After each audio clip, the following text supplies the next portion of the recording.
잘 알고 믿읍시다 라는 제목으로 하나님의 말씀 전하도록 하겠습니다. 준비하다 보니까 이것을 한 번으로 안 되겠더라고요. 그래서 한 3주에 걸쳐서 잘 알고 믿읍시다 시리즈로 하려고 합니다. 그래서 오늘은 첫날은 구원, 다음 주는 영생, 그리고 세 번째 주는 복음. 우리가 잘 알고 있지만 깊게 알지 못하는 그것들에 대해서 우리 한번 좀 말씀을 나누는 시간을 가지려고 합니다. 구원파라는 이단 혹시 들어보셨습니까? 구원파. 예. 그렇게 유명한 이단은 아니었는데 작년 세월호 사고 때문에 갑자기 사회적으로 이슈가 되면서 사람들이 이제 알게 되었던 그런 이단 중에 하나가 구원파입니다. 그 세월호가 실제적인 소유가 청해진 해운인데 그 유병언이라고 하는 사람이 거기에 회장이었죠. 그래서 이제 구원파가 이단이다, 막 그런 이슈들이 막 나왔고, 선장도 뭐 구원파 거기 교단에 속한 사람이고 뭐 선원도 그렇다, 뭐 이런 식으로 이슈가 되었던 것을 여러분들 기억하실 겁니다. 그런데 참 그런 일들 사건 나올 때마다 좀 한편으로는 억울한 게, 교회 다니지 않는 사람들은 이단인지 아닌지 별로 이렇게 모르잖아요. 그래서 그냥 뭐 우리가 볼 때는 확실히 구원파하고 우리는 너무 틀린 건데, 교회 안 다니는 사람 볼 때는 아유 너희들 뭐 다 똑같다 뭐 이런 식으로 그냥 도매금으로 넘어가 버리는 수가 있어서 참 억울하고 안타깝기도 합니다. 그런데 한편으로는 그런 일이 있을 때마다 우리가 믿고 있는 이 믿음과 복음과 이 교리가 어떤 것인지, 그리고 구원파가 믿고 있는 것이 왜 잘못됐는지, 이단인지 우리가 그걸 알아야 하는데, 사실 많은 경우 이단이래, 나쁘대, 그 정도만 알고 뭐가 틀린지 뭐가 잘못됐는지까지는 잘 안 들어가는 것이 우리들의 보통 현상인 것 같아요. 그래서 좀 틀리면 2단이고 많이 틀리면 3단, 뭐 4단 이렇게 가나요? 좀 크고요. 하여간 그렇다라는 거죠. 그러나 중요한 것은 우리들의 무엇을 믿는 것이 우리들의 신앙을 규정하잖아요. 그러니까 우리가 믿고 있는 믿음의 그 본질이 무엇인지를 알기 위해서는 그것을 붙잡으면 다른 교단 아무리 뭐 구원파에서 잘못된 가르침을 얘기한다고 해도 그것이 잘못됐음을 우리가 가르칠 수 있다라는 것이죠. 구원파의 정식 명칭은요, 기독교 복음 침례회예요. 이단들이 흔히 하는 수법 중에 하나가 이단처럼 보이지 않게 하는 거예요. 그러니까 기독교 복음 침례회, 언뜻 들어보면 침례교단의 하나인 것 같잖아요. 그리고 요즘 더 큰 이슈가 되는 신천지들도 기존의 어떤 교회 이름을 꼭 딴다고요. 네. 그러니까 겉모습으로 봐서는 이단인 줄 잘 몰라요. 그런데 이들이 구원파라고 부르는 이유가 있는 것이, 특별히 이들의 잘못된 교리가 이 구원이라는 것에 포커스 돼 있어요. 제가 말씀을 드릴게요. 뭐가 잘못됐는지. 그들의 구원관 중에서 아주 치명적으로 잘못된 게 있는데요. 그게 뭐냐면, 그들이 구원을 받은 이후에는 어떤 거짓말을 하거나 어떤 죄, 세상에서 볼 때 정말 이거는 완전한 죄악을 범해도 그들은 상관이 없다라고 생각을 하는 거예요. 왜냐하면 구원은 그들의 영이 받은 거고 그들의 육체는 전혀 상관이 없다라고 생각을 하는 거예요. 그러니까 일단 자기가 구원받은 것만 확실하다고 한다면 이 세상의 어떤 삶도 책임을 지지 않아요. 얼마나 이것이 치명적인 겁니까? 일단 구원은 받아놨으니까 자신이 어떤 삶을 살아도 상관없다, 아무런 상관이 없다라고 믿으니까 저들은 어떤 악한 일을 해도 양심에 가책이 없는 거죠. 이외에도요, 잘못된 가르침들이 참 많은데, 일단 자신들이 구원을 받으면 기도는 필요 없다라고 가르친대요. 더 이상 기도는 필요 없어요. 기도는 아무나 하는 게 아니고 지도자들만 하는 거라고 생각을 하고요. 또한 대부분의 이단들이 주장하는 것처럼 자기네 교파에서만 구원이 있다라고 가르친대요. 다른 데서는 구원이 없다는 거죠. 그러니까 이 구원파가 가르치는 이 구원관이 얼마나 잘못됐고 얼마나 치명적이냐는 거예요. 그런데 참 안타깝고 놀라운 사실은 뭐냐면, 우리 한국인 중에 세계적인 신학자가 몇 명이 있는데요, 김세윤 박사, 플러신학교 교수인 분이 그 중에 한 분이에요. 그분이 뭐라고 지적을 했냐면, 우리가 구원파를 이단이라고 규정을 하고 그렇게 우리는 믿고 있지만, 사실은 많은 개신교 안에서 구원파적인 복음을 믿고 있다는 거예요. 구원파는 확실히 이단이지만 많은 개신교인들이 구원파적인 복음을 믿는데요. 그러니까 무슨 얘기입니까? 크게 다를 바가 없다. 우리가 믿는 것 너무나 엄연히 틀린 건데 우리들의 삶을 보면 구원파가 생각하는 것하고 비슷하다라는 거예요.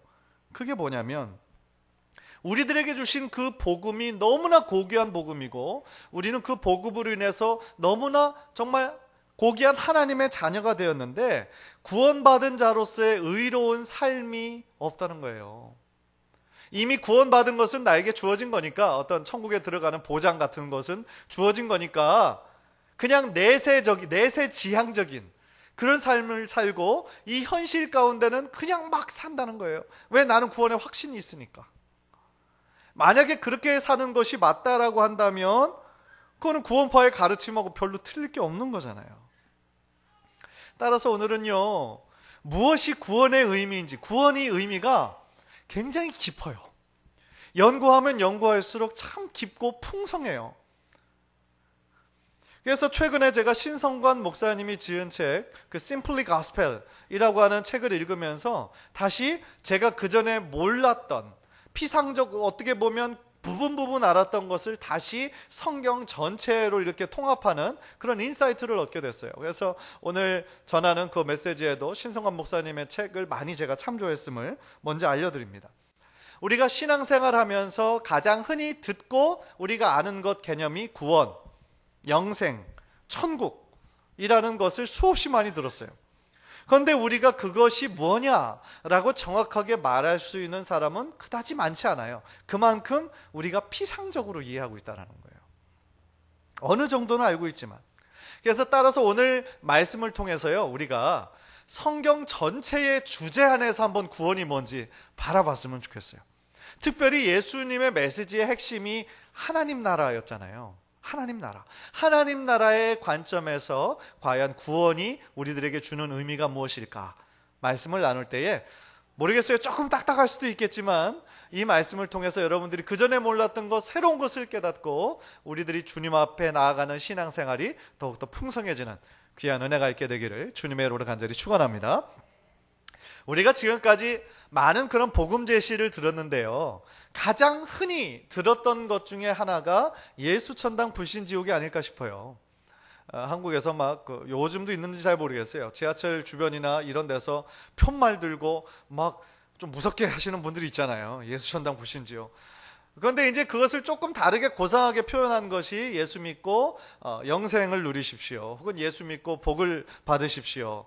혹은 또 어떤 전도 단체에서는 만약에 오늘 밤에 당신이 죽으면 천국에 갈 자신이 있습니까? 이렇게 물어보는 그런 전도 단체도 있죠. 그런데 어떻게 보면 내용은 조금씩 틀릴 수 있지만 비슷한 것이죠. 결국은 뭐냐면 예수 믿어서 천국에 가고 예수 믿어서 영생을 누리라는 거예요. 그것이 우리가 흔히 알고 있는 어떤 복음과 구원에 관한 그런 개념인 것이죠. 만약에 그렇다고 한다면 예수를 믿는 것이 우리들의 믿음의 내용이요, 그 믿음의 결과로 주어지는 건 뭐예요? 천국. 그렇다면 천국의 개념이 뭘까? 이것이 이제 상당히 중요한 개념이 되는 거죠. 천국은 무엇입니까? 천국이란 말 그대로 하늘천, 국, 나라국, 하나님 나라거든요. 천국은 하나님 나라가 과연 우리가 죽어서만 가는 어떤 플레이스를 의미하냐는 거죠. 천국이. 그러면 예수 믿어서 천국 가라는 얘기는 예수님을 믿어서 이 천국에만 가는 것이니까 우리들의 온통 관심은 내세적이라는 거 아닙니까? 그러면 이 현실 가운데 천국이 주는 의미는 도대체 무엇이냐는 것이죠. 따라서 우리가 그렇게만 이해한다면 구원파적인 것하고 크게 다를 것이 없다라는 거예요. 그런데 예수님께서 이 세상에 오셔서요, 제일 먼저 외친 그 메시지, 여러분들 혹시 무엇인지 기억하십니까? 하나님 나라였어요. 천국이었어요. 그리고 예수님이 외치신 그 모든 3년간의 메시지의 핵심은 바로 하나님 나라였어요. 예수님이 첫 번째 외치신 말씀은 때가 찼고 하나님 나라가 가까이 왔으니 회개하고 복음을 믿으라, 이것이었어요. 이게 첫 번째로 던진 메시지였습니다. 그런데 예수님께서 이 메시지를 사람들에게 전파했을 때 예수님은 과연 이 천국이라는 것을 믿는 자들이 죽어서 가는 어떤 플레이스라고 생각하셨을까요? 아니라는 거죠. 그리고 그 예수님의 이 메시지를 듣는 1세기의 수많은 유대인들이 자신들이 죽어서 가는 어떤 장소라고 생각했을 거냐는 거예요. 아니라는 거예요. 어떤 죽어서 가는 천국을 예수님의 그렇게 의도했던 것도 아니고 1세기에 예수님의 말씀 들었던 사람이 그렇게 받아들였던 것도 아니라는 거예요.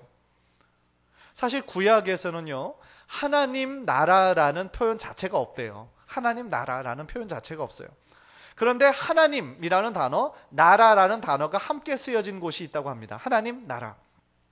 그 나라라고 하는 말이 히브리 말로 말쿠트라는 그런 단어인데, 그것을 그리스어로 번역한 단어가 바실레이아라는 단어예요. 그것의 단어가 왕국이라는 뜻입니다. 왕국. 그러니까 왕국이라는 것은 어떤 한 나라, 원 네이션, 이것을 뜻하는 것이 아니라 왕이 다스리는 나라, 킹덤이라는 뜻이에요. 하나님 나라는 다시 말하면 하나님이 왕이 되셔서 다스리시는 나라, 그것이 하나님 나라라는 거예요. 그러면 예수님께서 제일 처음에 오셔서 외치셨던 그 말씀, 천국이 가까이 왔다라는 것은 다시 말하면 하나님이 왕이 되셔서 하나님의 통치를 시작하신다, 그 뜻인 거예요. 그러니까 그 아주 유명한 신학자가, 톰 라이트라는 신학자가 예수님이 살던 그 1세기에는 천국은 구원받은 영혼이 죽은 이후에 가서 누리는 어떤 장소라는 개념 자체가 아예 없었을 뿐더러 천국이라는 뜻은 이스라엘의 하나님이 왕이 되신다라는 그러한 뜻이었다라는 거예요. 그렇다면 예수님은 왜 그러면 구원받아라가 아니고 하나님 나라가 가까이 왔다라고 선포하셨을까? 나를 믿어 구원받아라가 아니고 왜 하나님 나라가 가까이 왔다라고 선포하셨을까요? 왜냐하면요, 그때 당시 이스라엘 백성이 오랫동안 하나님의 통치를 잃어버렸던 상태였기 때문에 그래요. 이스라엘 백성들이 굉장히 중요하게 여겼던 곳이 있어요. 솔로몬 성전이에요. 솔로몬 성전. 다윗이 그토록 짓고 했지만 다윗은 피를 너무 많이 흘려서 짓지 못했고 다윗의 아들 솔로몬 때야 비로소 하나님 거하시는 성전을 졌잖아요. 그러니까 그 성전은 곧 하나님께 예배하는 곳일 뿐만 아니라 하나님의 임재가 있는 곳이에요. 하나님이 다스리시는 곳이에요. 그러니까 곧 성전과 왕권은 굉장히 밀접하게 연결되어 있어요. 따라서 솔로몬의 성전을 바라볼 때마다 이 이스라엘 백성들은 무엇을 상징하냐면 하나님께서 계시는 곳, 하나님이 다스리시는 곳. 지금 우리 이스라엘은 하나님이 왕이 되셔서 통치하신다라는 생각을 하고 있었어요. 그런데 이것이 처참하게 무너지는 사건이 일어났죠. 바벨론에게 이스라엘 유다 백성이, 이 솔로몬 성전이 파괴됐을 뿐만 아니라 바벨론 포로가 된 거예요. 이스라엘 백성들이 얼마나 요즘 말로면 멘붕이었겠어요. 멘탈이 붕괴가 된 거죠. 이럴 수는 없다. 왜냐하면 하나님이 다스리시는 곳이 어떻게 파괴가 됩니까? 어떻게 하나님이 다스리시는 민족이 우리가 다른 민족에게 약탈당할 수가 있습니까? 하나님의 통치는 떠났다라고 비관적으로 생각한 것이죠. 그 이후로 바벨론 포로 돌아와서도 계속해서 이스라엘은 바벨론 다음에 페르시아, 그죠? 페르시아라는 강대국에 압제되어 있었고 그 이후에 헬라, 그 다음 지금 로마, 계속 강대국들에 의해 침략받고 압제당하는 상태에 지금 몇백 년 동안 있었다라는 것입니다. 따라서 1세기에 사는 모든 유다 백성들이 공통적으로 가지고 있는 생각이 있었다라는 거예요. 그게 뭐냐면 메시아가 오셔서 잃어버렸던 하나님의 통치가 다시 회복될 것이다. 이 생각을 누구나 다 하고 있었다라는 거예요.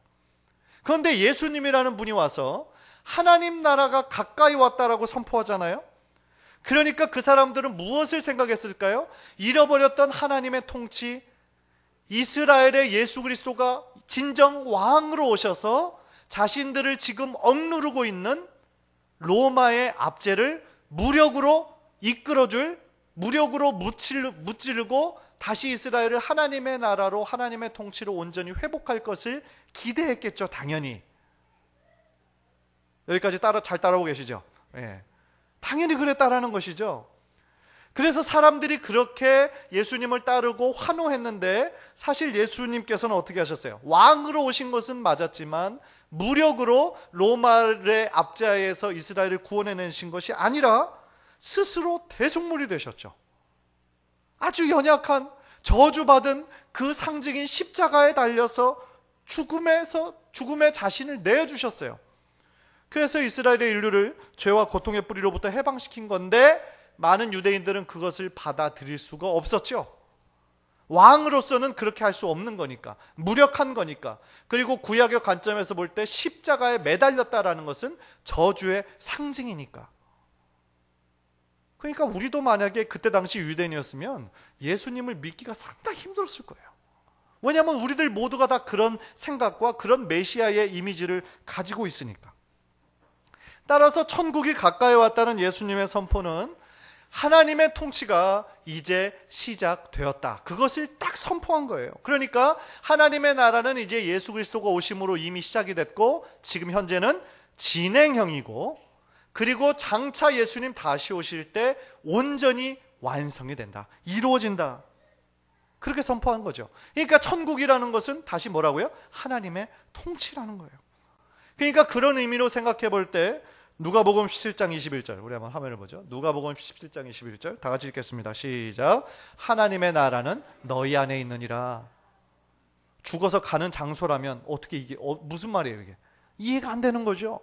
그러나 하나님의 통치가, 하나님의 다스리심이 너희 안에 있다. 무슨 얘기예요? 하나님의 나라는 우리가 죽어서 미래에 가는 내세적인 것이 아니라 현재적으로 누릴 수 있는 것이다. 현재형을 얘기하는 거예요. 그죠? 그래서 C.H. 다드라고 하는 신학자가 우리가 살아가는 시대가 하나님의 나라가 이미 시작되었으니까 already, 그리고 아직 온전히 이루어지지 않았으니까 not yet, 그래서 우리는 already와 not yet의 중간에 살아가고 있다. 그렇게 얘기를 했어요. 그렇다면 이제 천국의 의미를 아셨어요. 그러면 구원의 참된 의미가 뭘까요? 구원의 참된 의미. 뭐 어떤 사람의 쫓구처럼 구원은 아주 쉽다. 10원에서 1원을 뺀 게 구원이다. 아, 유치하죠. 그렇다면 영생은 일생에서 1을 뺀 게 영생이겠네. 그죠? 그러면 천국은 999에서 죄송합니다. 예. 날씨 더우니까 순간적으로 좀 썰렁하시라고 말씀을 드린 거예요. 사실 구원이란 개념은요, 사실은 말 한마디로 정의하기가 상당히 어려운 개념이라고 그래요. 왜냐하면 성경에 구원은 이것이다 단 한마디로 설명하지 않고요, 여러 가지 상징으로 보여주셨다라는 거예요. 예를 들면 구약에 있어서 구원의 개념은 뭐였냐면 이스라엘 민족이 해방되는 거예요. 억압받고 있는 거기에서 해방되는 거, 그게 구원이에요. 그래서 가장 대표적인 사건이 뭘까요? 출애굽이죠. 출애굽. 언제나 기억하는 거예요. 출애굽 사건, 최고의 구원을 경험한 날. 혹은 에덴이 회복되는 거. 왜냐하면 에덴은 완전한 하나님의 통치의 상징이잖아요. 그러니까 새로운 에덴이 되는 거, 그게 구원인 거예요. 그 다음에 아까도 얘기했던 성전이 회복되는 거, 그것도 구원의 의미라는 거예요. 그만큼 성경 전체에서 구원의 의미가 단 한 가지 의미가 아니라 굉장히 깊고 풍성한 이미지라는 거예요. 아까 이건정 선생님 기도하실 때 하나님의 형상이 회복되게 해달라는 거, 그것도 구원이에요. 하나님의 온전한 형상이었는데 우리가 죄로 인해서 그것이 왜곡되고 잃어버렸잖아요. 예수 그리스도를 믿음으로 말미암아 이제 새로운 하나님의 형상이 내 안에 형성이 되고 계속 만들어지고 있잖아요. 그것도 구원인 거죠. 그래서 한 유명한 신학자에 따르면요, 구약 전체에 나온 구원의 개념을 크게 세 가지로 정리를 하더라고요. 첫 번째는 아까도 얘기했던 것처럼 속박으로부터의 해방. 그러니까 구원, save라는 단어는 우리가 어떤 상태에 매여 있다라는 것을 전제하는 거죠. 그러니까 어떤 억압받고 있는 그 속박으로부터의 해방, 그것을 의미한다. 두 번째는 이스라엘이 바벨론 포로 귀양살이에서 돌아오는 거, 귀환하는 거, 그것도 하나의 상징이고, 세 번째는 시편, 우리 시편 요즘 읽고 있죠. 시편에서 아주 자주 나오는 건데, 많은 위험과 위협으로부터 구출해 주는 거, 그것도 구원인 거죠. 그러니까 이 세 가지 뜻을 요약하면 뭐냐면요, 구약 전체에서 말하는 구원은 대부분 민족과 개인을 억압하는 것에서부터 벗어나고 해방되는 것을 의미하는 거예요, 구원이. 그런데 그 신성관 목사님이 그 책에 의하면 한 가지 더 중요한 구원의 개념이 있더라고요. 이게 참 중요해요. 뭐냐면 우리가 단순히 억압 상태에서 구출되고 거기서 나오는 해방되는 것만 의미하는 것이 아니라 그 억압의 대상에서 해방됨으로써 우리의 위치와 신분이 변화되었다라는 거예요. 전 이것이 참 중요한 포인트라고 생각하거든요. 그러니까 예를 들면 하나님께서 자신의 백성이었던 이스라엘 백성을 애굽으로부터 구원해 내셨잖아요. 그래서 자신의 백성으로 삼으셨잖아요. 언약을 맺어서 나는 이제부터 이스라엘의 하나님이 되고 이스라엘은 그때부터 하나님의 백성이 되는 거예요. 언약 백성이라는 관계를 맺으셨죠. 그런데 이것은 신약적으로 우리가 해석을 해보면 마찬가지예요. 해방과 구출을 뛰어넘어서 무엇인가 죄와 사탄에 억눌려 있던 우리들을 하나님께서 구원해 내셔서 하나님의 가족이 되게 하신 거예요. 하나님의 자녀가 되게 하신 거예요. 그래서 우리가 하나님을 아바, 아버지라 부를 수 있는 자녀의 특권을 누리게 되었다라는 거예요. 할렐루야. 예, 이것이 얼마나 귀한 겁니까?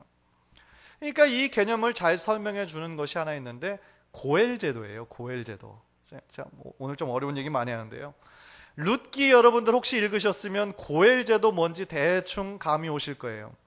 룻기에서 나오는 보아스라는 사람 있잖아요.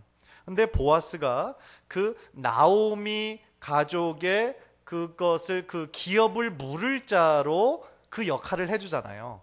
물론 첫 번째 그 혈연의 위치는 아니었어요. 그런데 첫 번째 위치했던 사람이 그 권리를 포기해버렸고, 그래서 보아스가 그 룻과 결혼해서 그 기업을 대신 물러주잖아요. 그 제도거든요.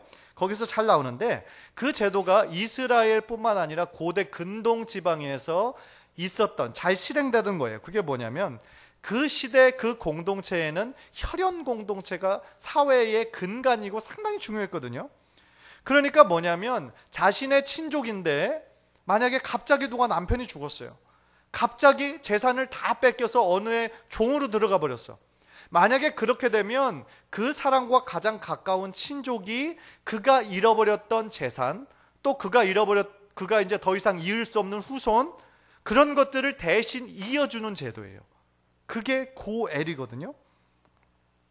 그래서 고엘의 제도가 왕정시대 그 전까지, 사사시대까지는 상당히 잘 이루어지다가 왕정시대가 이르러선 좀 약화되긴 했지만 계속하며 이스라엘의 신학적으로 남아있는 사상이었다고 해요. 그런데 그 중요한 신학적 의미 중에 그 고엘의 의미가 억눌린 자들을 보호하시고 자기 백성을 구출해내시는 야훼 하나님에게 고엘이라는 이름을 붙였다는 거예요. 그때 쓰인 고엘의 의미는 구원자라는 뜻이라는 거예요. 그런데 원래 고엘의 의미는 영어로 redeem, 되사다, 되사다라는 뜻이 있는 거예요. 그러니까 예를 들면 구약에서 가정을 이렇게 고엘로 책임지는 이야기가 가끔씩 있거든요. 예를 들면 아브라함이 자신의 조카 롯을 데리고 가요. 왜 그랬을까요? 롯의 아버지 형이 죽었기 때문이에요. 그래서 자신이 그 가정의 고엘에 대해서 그 롯을 책임져 주는 거예요. 롯의 가정을. 그것이 있죠. 또 호세아 선지서를 읽어보면 그 아주 음탕한 여인 그 고멜의 이야기가 나오죠. 그런데 그 고멜을 아내 삼으라고 하나님께서 말씀하시잖아요. 물론 그것을 통해서 그 고멜이 바로 이스라엘 너희다. 너희가 나의 가르침을 벗어나 음란한 짓을 했고 네가 그렇게 계약을 깨뜨렸으나 나의 무한한 사랑으로 너를 품는다라는 것을 상징하기 위한 것이었지만, 호세아가 자신의 아내를 지키는, 계속 다시 똑같지만 다시 부인으로 삼는 이러한 것들이 결국은 그 잃어버렸던 가족을 다시 찾는 의미가 있는 것이죠. 그러니까 다시 뭐냐면 그게 바로 구속의 의미 중에 하나라는 거예요. 잃어버렸던 자녀를 다시 뭐한다? 되산다. 리딤한다. 되사서 다시 하나님의 자녀가 되게 하는 거예요. 즉 구약과 이 신약에서 면면이 흐르고 있는 그 구원의, 하나님의 구원이 억압 속에 있었던 그 사람들을 해방하고 구출해내는, 그래서 그들을 하나님의 백성, 하나님의 가족이 되는 이야기를 계속 설명하고 있다라는 것이죠. 그런 관점에서 오늘 삭개오 이야기를 보면 이것이 의미가 다시 새롭게 다가온다라는 거예요. 저는 삭개오 이야기를 하려는 건 아니고요. 19장 9절 이야기만 하려는 거예요. 19장 9절 다 함께 읽겠습니다. 시작.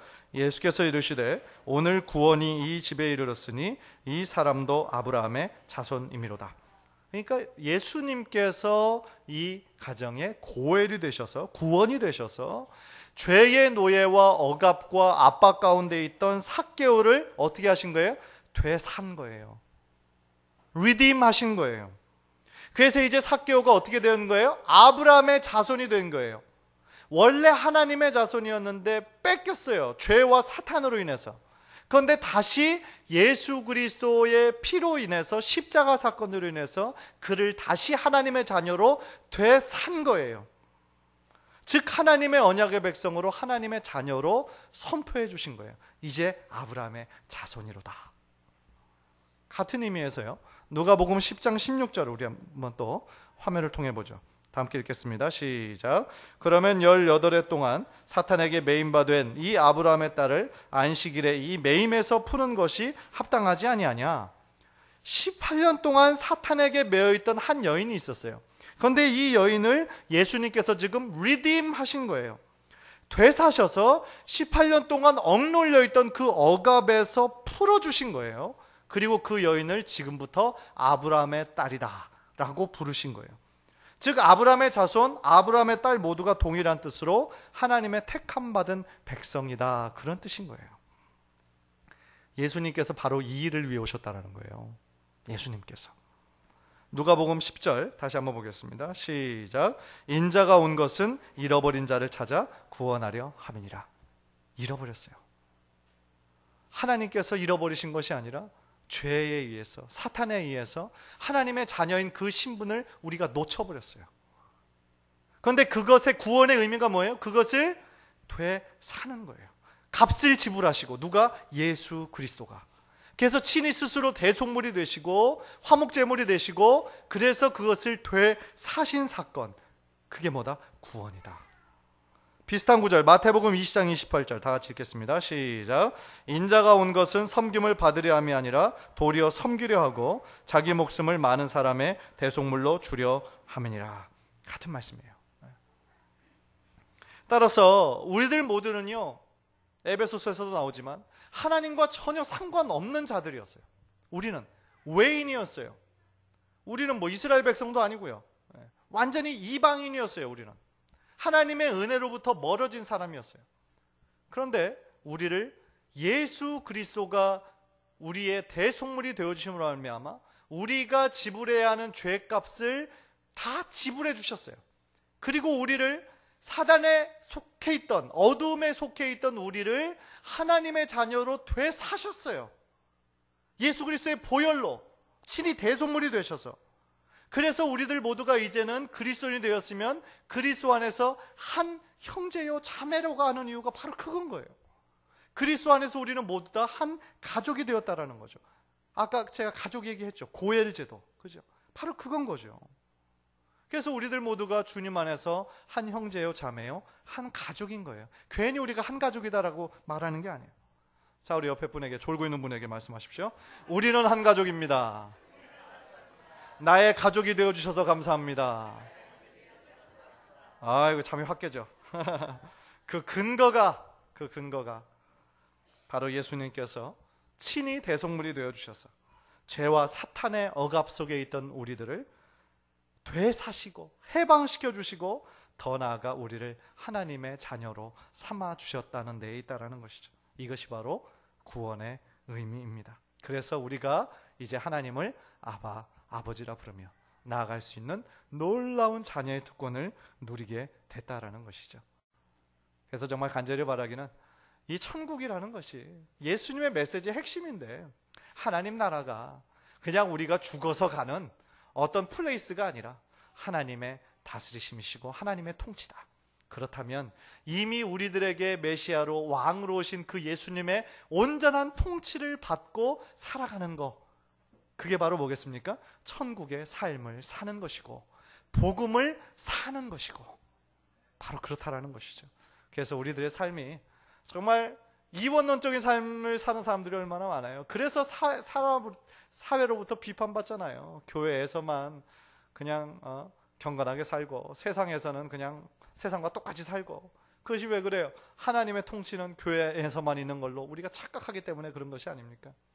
오늘 말씀을 통해서 다시 구원의 의미를 여러분의 마음 가운데 품고 매일매일 하나님의 온전한 통치를 받도록 노력하시는 우리 귀한 성도님들 모두 되시기를 주님의 이름으로 간절히 축원합니다. 우리 한번 기도하겠습니다.